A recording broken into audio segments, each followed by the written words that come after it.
નમસ્કાર, સીએનબીસી બજાર પર આપનું સ્વાગત છે. આપ જોઈ રહ્યા છો પ્રોપર્ટી ગુરુ અને હું છું જર્નાલ કંટી.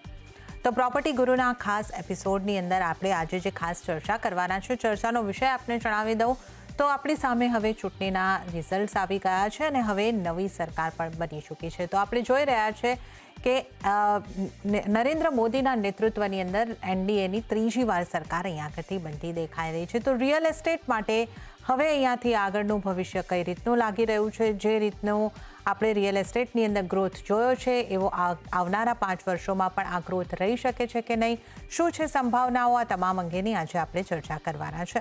અને આ ચર્ચામાં આપણી સાથે જોડાયા છે મેનરસ પાર્ટનર્સના મેનેજિંગ પાર્ટનર નૌશાદ પંજવાણી. નૌશાદજી, આપનું સ્વાગત છે સીએનબીસી બજારના પ્રોપર્ટી ગુરુ શોમાં. તો નૌશાદજી, જે રીતે આપણે સૌની નજર ચૂંટણીના પરિણામો પર હતી, ચૂંટણીના પરિણામો આવી ગયા, ધાર્યા કરતાં થોડા અલગ આવ્યા છે. જે રીતે આપણે જોયું કે ત્રીજી વખત નરેન્દ્ર મોદીની આગેવાનીની અંદર નેતૃત્વની હેઠળ એનડીએની સરકાર બની છે. બીજેપીની અહીંયા આગળથી આપણે જોઈએ તો મેજોરિટી આ વખતે નથી થઈ શકી. તો આ પરિણામોની જે આશા અપેક્ષાઓ હતી કે ઘણો મોટો આપણે અહીંયા આગળથી બીજેપીની બહુમતી સાથે અને ઘણી મોટી આપણે 400 પારના ની ઈચ્છા રાખી રહ્યા હતા અને જે સંભાવનાઓ બનેલી હતી એના કરતાં થોડા જુદા આ પરિણામ રહ્યા છે. કઈ રીતે તમે જોઈ રહ્યા છો? તો જરા સીએનબીસી ના માધ્યમથી આપણે મોદી સાહેબને અને એમની નવી ટીમને અભિનંદન કરીએ અને ઈચ્છા કરીએ છીએ કે આવતા 5 વર્ષ સારી રીતે જેમ છેલ્લા 10 વર્ષ કાઢ્યા છે એવી રીતે ગવર્નિંગ કરશે. તો આ એક આપણી તરફથી એક શુભેચ્છા છે. અપેક્ષા, ધારણા, આ બધી શું છે, પોલિટિક્સમાં બહુ કામ નથી આવતી અને આ બધી ચીજો પર ધ્યાન આપવા કરતા હવે જે રિઝલ્ટ આવ્યું છે એના પર આપણે જે ધ્યાન આપીએ. તો આ પહેલી વાત તો કે આ એક ત્રીજો ટર્મ મળ્યો છે મોદી સાહેબ અને એમની ગવર્મેન્ટને. તો એક તો પહેલા આમાં એ ફેરફાર નથી, કઈ રીતે આવ્યા છે, કેટલી મેજોરિટીથી આવ્યા છે, આ એક નાની એવી વાત છે. પણ એની જ સાથે આપણે જે ચિંતા છે એ એડ્રેસ કરી લઈએ. અહીંયા મેજોરિટી ન આવવાનું શું પરિણામ થઈ શકે આવતા 5 વર્ષમાં. જાહેર છે કે જ્યારે બી કોલિશન કે સરકાર આવે ત્યારે એક ડર હોય કે સ્થિરતા કદાચ ના રહે, નાની પાર્ટીઓ કદાચ ગવર્મેન્ટને બ્લેકમેલ કરે, આર્મ ટ્વિસ્ટિંગ કરે અને હેરાન કરી શકે નાના નાના ડિસિઝનો માટે પણ આપણે કેમ ના વિચારીએ કે આ એક નોર્મલ ગવર્મેન્ટ જેવી નથી. છેલ્લા 10 વર્ષમાં ના અને એનડીએ ગવર્મેન્ટ કહેવામાં આવ્યું છે, ના અને બીજેપી ગવર્મેન્ટ કહેવામાં આવ્યું છે અને મોદી ગવર્મેન્ટ કહેવામાં આવ્યું છે. અને એમ આપણે ધારણા રાખીએ હવે કે મોદી સાહેબ જે છે, આ નવી સિચ્યુએશન છે જ્યાં એમને કોલિશન પાર્ટનરને હેન્ડલ કરવાના છે, એ પણ બહુ સારી રીતે બાખૂબી નિભાવી લે છે. એમને પણ હવે પોલિટિક્સમાં, એક્ટિવ પોલિટિક્સમાં 22 વર્ષ થઈ ગયા છે, 12 વર્ષ ચીફ મિનિસ્ટર અને 10 વર્ષ એઝ પ્રાઇમ મિનિસ્ટર. તો એમને પણ અનુભવ ઘણો થઈ ગયો છે. એટલે હવે એ પણ જે જૂના મોદી સાહેબ હતા, યંગ મોદી સાહેબ નથી રહ્યા, હવે મેચ્યોર થઈ ગયા છે. તો મારું એવું માનવું છે કે કદાચ આ સિચ્યુએશન બહુ સારી રીતે મોદી સાહેબ કરી શકશે. આ રહી જે સ્ટેબિલિટીની એક આપણે ટચ કરી લઈએ એના ઉપર. પછી આપણે જોઈએ કે આ મેન્ડેટ જે આવ્યું છે વોટિંગ પેટર્ન કઈ રીતે આવી છે. સીટો તો આપણે જાણીએ છીએ, પણ કયા ક્ષેત્રોમાં, કયા રિજનમાં, કયા સિટીઝમાં, કયા વિલેજમાં, કયા સ્ટેટમાં વોટિંગ થયું છે અને કઈ રીતે મળ્યું છે. તો આમાં મેં જે સ્ટડી કર્યું છે, જે ટીવી ઉપર જે દેખાડે છે, ન્યૂઝપેપરમાં વાંચ્યું છે, એ પ્રમાણે જે રિઝલ્ટ આવ્યા છે, લાર્જલી બીજેપી અને એમના એલાઇઝને અર્બન એરિયાઝમાં સારો વોટ મળ્યો છે અને રૂરલ એરિયામાં આટલો સારો વોટ નથી. આની આપણે એક એવી એનાલિસિસ કરી શકીએ કે આ રૂરલ એરિયા છે કે જ્યાં ગરીબ વિસ્તાર રહે છે, ત્યાં કદાચ બીજેપીને સારો સપોર્ટ નહીં મળ્યો હોય.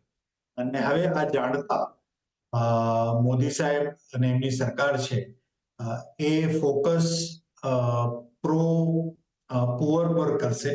નોટ કે પહેલા નહોતા કરતા, ઘણા બધા મેજર્સ છે, આપણે ગણાવતા નથી, પણ એટલા બધા મેજર્સ કર્યા છે જે ગરીબોને ફાયદો પહોંચાડે, પણ છતાં બી કદાચ આટલું એમનું નથી વખણાયું ત્યાં. એટલે આ વખતે કદાચ રિફોર્મ્સ જે આવશે એ રૂરલ એરિયા માટે આવશે, પ્રો પુઅર માટે આવશે, મને એવી ધારણા છે. જી નવસાદજી, એટલે અહીંયા આગળથી આપણે જે આખી તમે સરસ રીતે સમજાવ્યું કે રૂરલ એરિયાની અંદર એમને થોડા વોટ ઓછા મળ્યા છે, અને જે રીતે આપે આશા દર્શાવી કે આગળ મોદી સરકાર આ વસ્તુને સ્થિતિને જે આવી છે, જે ચૂંટણીના પરિણામ આવ્યા છે, એને સંભાળી લેશે. પણ જ્યારે આ સ્થિતિ આવે છે ત્યારે આપણે જો ખાસ અને રિયલ એસ્ટેટ સાથેથી સાંકળીએ તો કારણ કે આ સરકારે રિયલ એસ્ટેટની ઉપર ખાસું એવું ફોકસ કર્યું છે, મોટા મોટા રિફોર્મ્સ લાવ્યા છે, પછી એ મોનેટાઇઝેશનની વાત હોય કે રેરાની વાત હોય, ઘણા બધા રિફોર્મ આ સરકારે લાવ્યા છે. તો હવે પ્રશ્ન એ છે કે જ્યારે મેજોરિટી નથી તો આવા રિફોર્મ્સ લાવવાનું જે ડિસિઝન મેકિંગ હશે, આ નિર્ણયો સરળતાથી કરી શકશે કે એમને આવા નિર્ણયો લેવા માટે થોડી બ્રેક લાગી શકે?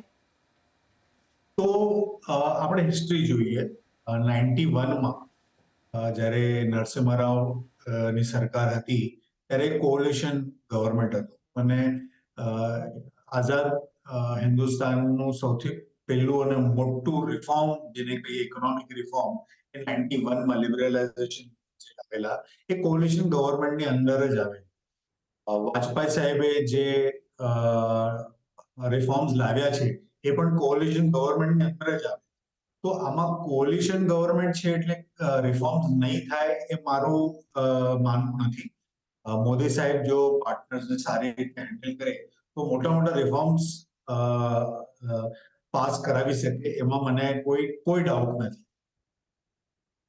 ઓકે, તો મોટા રિફોર્મ જે છે અહીંયા આગળથી એની પૂરેપૂરી શક્યતાઓ બનેલી છે, અને આપણે આગળ પણ આ સરકાર દ્વારા આ જ રીતનો વિકાસ અને રિફોર્મ્સની જે આપણે ધારણા પહેલાં બાંધી રહ્યા હતા એ જ રીતનો ચાલુ રહી શકે એની સંભાવનાઓ તો પૂરેપૂરી બનતી લાગી રહી છે. અને કદાચ આપણે એક ઉદાહરણ પણ જોઈ લીધું નવસાદજી કે પહેલી જ કેબિનેટની બેઠક થઈ અને એની અંદર પ્રધાનમંત્રી આવાસ યોજનાની હેઠળ ગરીબો માટે લગભગ 3 કરોડ ઘર બનાવવાનો નિર્ણય જે છે એ પ્રધાનમંત્રીએ પાસ પણ કર્યો છે. તો આ નિર્ણયને તમે કઈ રીતે જોઈ રહ્યા છો? અને એટલે પ્રધાનમંત્રી આવાસ યોજનાની ઉપર એમનો જે ફોકસ પહેલેથી એમના આ 2 ટર્મમાં પણ રહ્યો હતો અને ત્રીજી ટર્મમાં પણ છે, એવું તો અહીંયાથી એક સંદેશ મળી રહ્યો છે. તો આમાં આપણે એ રીતે જોઈએ કે રિયલ એસ્ટેટમાં છેલ્લા 10 વર્ષમાં સ્ટ્રક્ચરલ રિફોર્મ્સ ઘણા થયા છે. રેરા લઈએ કે જીએસટી લઈએ કે ઇન્સોલ્વન્સી અને બેન્કરપ્સી લઈએ, અથવા તો ઇવન ક્રેડિટ નોર્મ્સ જે છે, બેન્કિંગમાં એનપીએ ના લીધે સ્ટ્રેસ જે હતું હવે એટલું સ્ટ્રેસ નથી રહ્યું. એટલે આ બધા રિફોર્મ્સ 10 વર્ષમાં સારી રીતે ઇમ્પ્લિમેન્ટ બી થઈ ગયા છે અને એની મેચ્યોરિટી લેવલ પર આવી છે. હવે ટિંકરિંગ કરવાની છે. આવતા કાળમાં જે આ બધામાંથી રિફોર્મ્સને આગળ લઈ જવાની જરૂર છે અને હજી મોટા ક્ષેત્રને અને ઘણા લોકો સુધી પહોંચાડવાની જે જરૂર છે. પીએમએવાય જે છે, પ્રધાનમંત્રી આવાસ યોજના છે, એ જ એક બહુ મોટી યોજના છે જેનાથી આખા ભારતમાં જેટલા બી ગરીબ વર્ગના લોકો છે, જેમના કદાચ પાક્કા ઘર નહોતા કે જેની પાસે ઘર જ નહોતા, જે ભાડાના ઘરમાં રહેતા હતા, આ બધાને ઘર અપાવીને એનો બહુ મોટો લાભ એક મોટા ક્ષેત્રને પહોંચે. પણ આની સાથે ઘણા બધા બીજા સાથે રિફોર્મ્સ જોડાયેલા છે. તમે જોશો તો સેનિટેશન છે, આ બધા ઘરમાં પહોંચે છે, પાણી પહોંચે છે, ઇલેક્ટ્રિસિટી પહોંચે છે, આ બધી જગ્યાઓ પર કનેક્ટિવિટી આવે છે, રેલ હોય, રોડ હોય, બ્રિજ હોય, આ બધી કનેક્ટિવિટી પણ વિસ્તારોમાં પહોંચાડે છે. એટલે ઓવરઓલ પીએમએવાય ની આજુબાજુ પણ ઘણા બધા કનેક્ટેડ, એટલે ઇટ્સ અ યુનાઇટેડ કમ્બાઇન્ડ જેને કહીએ કે રિફોર્મ લાવે છે, જેનો બેનિફિટ સિટીઝન્સને ડાયરેક્ટલી પહોંચે છે. કોઈ સબસિડી કે કોઈ હાથમાં પૈસા આપીને એ પૈસા ક્યાંય બી ખર્ચી નાખી એવું નથી. વેરી પરફેક્ટ મેજર્સ આપી રહ્યા છે. સો આઈ થિંક પીએમએવાય એક મલ્ટીપ્લાયર કહી શકાય જેને લીધે અને જેટલા ઘરો બને છે એના લીધે આટલા જ એમ્પ્લોયમેન્ટ બી જનરેટ થાય છે, એટલું જ સ્ટીલ, સિમેન્ટ અને લેબરનો ખપાત બી થાય છે. એટલે આ બધી ચીજોનો ઇફેક્ટ જે છે એક લાર્જર ઇફેક્ટ છે. સો આઈ થિંક જેમ ઇન્ફ્રાસ્ટ્રક્ચર સેક્ટરમાં કેમ આપણે જોઈએ છે કે જ્યાં રોડ ને બધા બિલ્ડ થાય છે ત્યાં એમ્પ્લોયમેન્ટ અને ઇન્ડસ્ટ્રી આવે છે, એવી રીતે પીએમઆઈ ના લીધે બી ઘણા બધા એમ્પ્લોયમેન્ટ ઇન્ડસ્ટ્રી આવશે. ઓકે, તો આપણે અહીં આગળથી વાત કરી કે જે પીએમએ યોજના હેઠળ પ્રધાનમંત્રી આવાસ યોજના હેઠળ 3 કરોડ ઘરો વધુ આપવાની જે જાહેરાત છે એ પ્રધાનમંત્રી તરફથી દેખાઈ છે અને આનો લાભ ચોક્કસપણે જેમને ઘરની જરૂર છે એમને તો મળવાનો જ છે.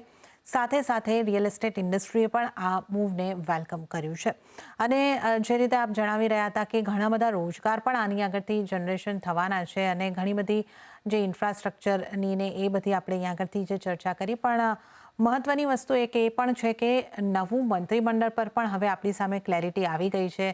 જે રીતે આપણે જોઈ રહ્યા છે કે મોટાભાગના મંત્રાલયો જે પહેલાં મોદીની બીજા ટર્મની સરકાર હતી એ રીતના જ મંત્રાલયો મોટાભાગના સોંપવામાં આવ્યા છે. ફેરફાર નથી. નાણામંત્રી પણ નિર્મલા સીતારામનજી છે અને હવે એ લોકો બીજા આ વર્ષની અંદર જે આપણું મેઇન બજેટ હવે જુલાઈની અંદર આવવાનું છે એની તૈયારી કરી રહ્યા છે. તો આપના મતે આ બજેટ કેટલું મહત્વનું રહેશે અને આમાં રિયલ એસ્ટેટ માટે કંઈ ખાસ હોઈ શકે? તો પહેલા તો તમે જે મંત્રીમંડળની વાત કરી એનું એક તમને જે મેસેજિંગ આની પાછળ છે એ સમજવાની જરૂરત છે કે જ્યારે આ ગવર્મેન્ટ ને મેજોરિટી નથી મળી ત્યારે જ્યારે ડાઉટ થાય કે કઈ રીતે ગવર્મેન્ટ થશે અને કઈ રીતે મેનેજ થશે, તો સેમ મંત્રીમંડળ લાવીને સેમ પોર્ટફોલિયો આપીને એક મેસેજ આપ્યો છે કે કન્ટિન્યુટી છે, આમાં કોઈ ગવર્મેન્ટ ચેન્જ નથી. તો આ એક બહુ મોટો મેસેજ આપણે લેવાની જરૂર છે આમાં. તમે પછી વાત કરી કે બજેટની તો હું છેલ્લા 10-12 વર્ષથી એ કહું છું કે બજેટ ની હવે ઇમ્પોર્ટન્સ બહુ ઓછી થઈ ગઈ છે. Non budget reforms, non budget announcement એટલા બધા થાય છે કે હવે બજેટ સુધી વેઇટ કરવાની જરૂરત નથી પડતી. એક એ છે. બીજું, બજેટ માં હું બહુ એક્સપેક્ટેડ બી નથી કરતો કે હવે કોઈ વધારે ફેરફારની ગુંજાઈશ બી છે કે કોઈ એમાં સ્કોપ રહ્યો છે. તમે જોશો તો જીએસટી જે છે એ એક સ્થિર કાનૂન આવી ગયો છે જેના લીધે સ્લેબ્સ પ્રમાણે જ હવે આઇટમો આવે છે અને એમાં લેજિસ્લેશન બી બહુ સારી રીતે થયા છે. On the implementation side software, documentation, assessment, refunds આ બધું ક્રેડિટ બહુ ફર્સ્ટ ક્લાસ રીતે આમાં થઈ રહ્યું છે. એટલે આમાં બહુ એક્સપેક્ટ નથી કરતા. On the income tax side પણ જે નવું ઇન્કમ ટેક્સ આવ્યું છે એમાં પણ એક્ઝેમ્પશન આ બધા જે છે ડિડક્શન એ ઓછા થતા જાય છે. એટલે ત્યાં પણ આપણે બહુ વધારે ગુંજાઈશ નથી. હા, યસ, ઇન્ફ્લેશન પ્રમાણે જે હિસાબે સ્લેબ વધારવાની જરૂર છે એ ડેફિનેટલી એ એક મોટો ફેરફાર આવશે. પણ અધરવાઇઝ ઇન્કમ ટેક્સમાં, જીએસટીમાં કોઈ ફેરફાર હું નથી એક્સપેક્ટ કરતો મોટા આવવાની. મોદી સરકારની આ ત્રીજી ટર્મ, એનડીએ સરકારની ત્રીજી ટર્મ, ભાજપની આગેવાનીમાં બનેલી આ સરકારની ત્રીજી ટર્મ રિયલ એસ્ટેટ માટે કેવી રહી શકે, કેટલી આશા અપેક્ષાઓ રિયલ એસ્ટેટની અહીં આગળથી બનતી દેખાઈ રહી છે અને દેશના કેટલા નાગરિકો પોતાના ઘરનું સપનું અહીં આગળથી આવનારા આ 5 વર્ષની અંદર પૂરું કરી શકે છે. તો શરૂઆત આપણે જે રીતની જોઈ છે નવી સરકારની પીએમએ યોજનાની હેઠળ વધુ 3 કરોડ ઘરો આપવાની સાથે એક પોઝિટિવ રીતે રિયલ એસ્ટેટ માટેની આ સરકારે પોતાના નિર્ણયોની શરૂઆત તો કરી જ દીધી છે. આગળ ઘણી બધી અપેક્ષાઓ બનેલી છે. તો નૌશાદજી, આપણે જે રીતે અહીં આગળથી એક બજેટનો ઉલ્લેખ કર્યો, બજેટ અંગે આપણે ચર્ચા કરી, આપે એ પણ જણાવ્યું કે આપણે જે રીતે જોઈ રહ્યા છે કે પાછલા લગભગ 2 બજેટથી સરકારે જ્યારથી નવો ટેક્સ રેજીમ લાવ્યો છે ત્યારથી જૂના ટેક્સ રેજીમની અંદર કોઈ ફેરફાર નથી કરવામાં આવ્યો, કારણ કે સરકાર ઈચ્છે છે કે હવે માત્ર નવો ટેક્સ રેજીમ જ આવી જાય. પણ જ્યારે ટેક્સમાં રાહત આપવામાં આવતી હતી, જ્યારે ડિડક્શન હતા હોમ લોન ઉપર અને એ રીતે, તો ઘર ખરીદારોને એક ઘર ખરીદવાને માટે એક એ પોઝિટિવ પાસું હતું જે અહીંયા આગળથી દૂર થતું આપણને લાગી રહ્યું છે જો આપણે બીજા ટેક્સ રેજીમ ઉપર પૂરેપૂરી રીતે શિફ્ટ થઈ જઈએ છીએ તો હવે મારે આપની પાસેથી અહીંયા આગળથી સમજવું છે કે બીજી કોઈ રાહત આ બજેટની અંદર કે ટેક્સને લઈને કે હાઉસિંગ માટે કોઈ નવી જાહેરાત કરીને સરકાર કરી શકે ખરી? આવી કોઈ સંભાવના, આવી કોઈ જરૂરિયાત, અપેક્ષા આપને છે? અ, મારા અસેસમેન્ટ એવું છે કે આ ગવર્મેન્ટ બહુ વધારે કોઈ એક્ઝેમ્પશન ને ડિડક્શન ને આ બધા આપવામાં માંગતા નથી. સિમ્પ્લિફાય કરવા માંગે છે કે તમારી જેટલી ઇન્કમ છે એના ઉપર તમે ભલે રેટ ઓછો કરી નાખે પણ એના પર ટેક્સ તમે ભરી નાખો. બહુ કોમ્પ્લિકેટેડ કરીને કેટલો પર્સન્ટેજ ડિડક્શન, એક્ઝેમ્પશન અને પછી આવી રીતે કેરી ફોરવર્ડ આ બધી ચીજો જે છે એનાથી બહુ વધારે કોમ્પ્લિકેટ બી થઈ જાય છે અને કદાચ લોંગ ટર્મમાં લાભ બી નથી. This is the philosophy. Second philosophy આપણે જોઈએ કે આ ગવર્મેન્ટ જે છે એ ઇન્વેસ્ટમેન્ટ માઇન્ડેડ ગવર્મેન્ટ છે, સેવિંગ્સ માઇન્ડેડ ગવર્મેન્ટ. એટલે આપણે જોઈએ કે જે ઇન્ટરેસ્ટ રેટ છે પેલા સેવિંગ્સ રેટમાં મને યાદ છે એક જમાનામાં એફડી ના રેટ 12 થી 14% સુધી, સિનિયર સિટીઝનને 14% સુધી એફડી ઉપર રેટ મળતા હતા. હવે એ બધા રેટ ઇન્ટરેસ્ટ રેટ ડાઉન થઈ ગયા છે અને ગવર્મેન્ટ એમ કહેવા માંગે છે કે પૈસા તમે બેંકમાં રાખવા કરતા તમે ઇન્વેસ્ટ કરો. તો આ આઈ થિંક જે ફિલોસોફી છે. એઝ રિગાર્ડ્સ ડિડક્શન, આ હું 100% માનું છું. કોઈ પણ વ્યક્તિ પેલું ઘર લેતો હોય તો એને તકલીફો બહુ થતી હોય છે. એમાં સ્ટ્રક્ચરલ ઇશ્યુઝ આવે છે કે તમને લોન ભલે બેંક દેતી હોય 80-90% માટે, પણ એકચ્યુઅલી 80-90% થતી બી નથી. એમાં તમે સ્ટેમ્પ ડ્યુટી, રજિસ્ટ્રેશન, બ્રોકરેજ, ઘણી બધી ચીજો જે ઇન્ક્લુડ કરો છો જીએસટી, તો એ તમને એના પર લોન નથી.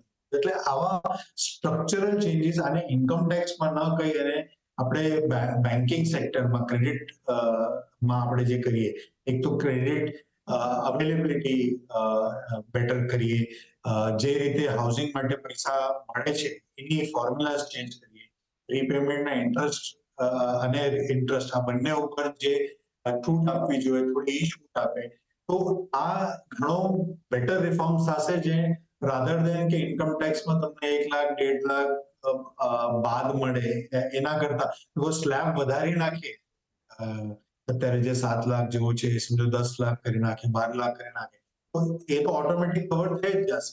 પણ છતાં બી તમને બેંકમાંથી લોન નથી મળતી એના જે કારણો છે એ એડ્રેસ કરે તો I think that will be a bigger benefit home buyers ને રાધર દેન આ બધા નાના ઇન્કમ ટેક્સમાં બાદ.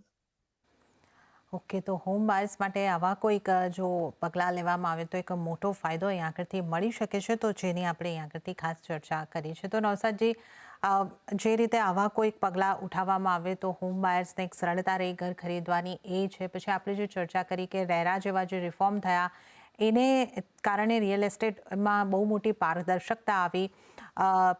ગ્રાહકો માટે તો એ બહુ જ સારું સાબિત થયું છે કે મોટી પારદર્શકતાને કારણે એમનું જે સેન્ટિમેન્ટ છે એની અંદર પણ સુધારા થયા અને ડેવલપર્સને માટેનો વિશ્વાસ થોડો વધતો દેખાયો, ઓર્ગેનાઇઝ થયું સેક્ટર. આ ઘણી ચર્ચા આપણે અહીં આગળથી કરી છે.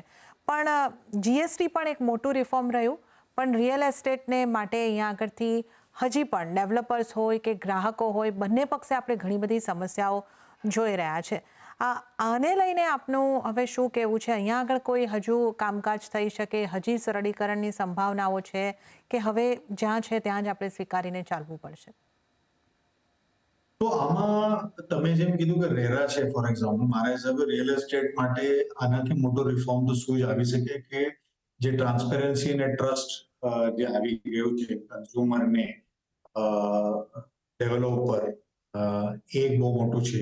બટ આમાં એક બીજું બહુ મોટું બેનિફિટ કસ્ટમર્સને મળી શકે છે અને મળી રહ્યું છે અને હજી મળશે બી, એ છે કે રેરા જેવા કાનૂન, ઇન્સોલ્વન્સી અને બેન્કરપ્સી જેવા કાનૂન અને જે ડિમોનેટાઇઝેશનને લીધે ઇકોનોમીમાંથી કેશ ઇકોનોમી જેને કહીએ કે ખતમ જેવી થઈ ગઈ છે, આ 3-4 ચીજોના લીધે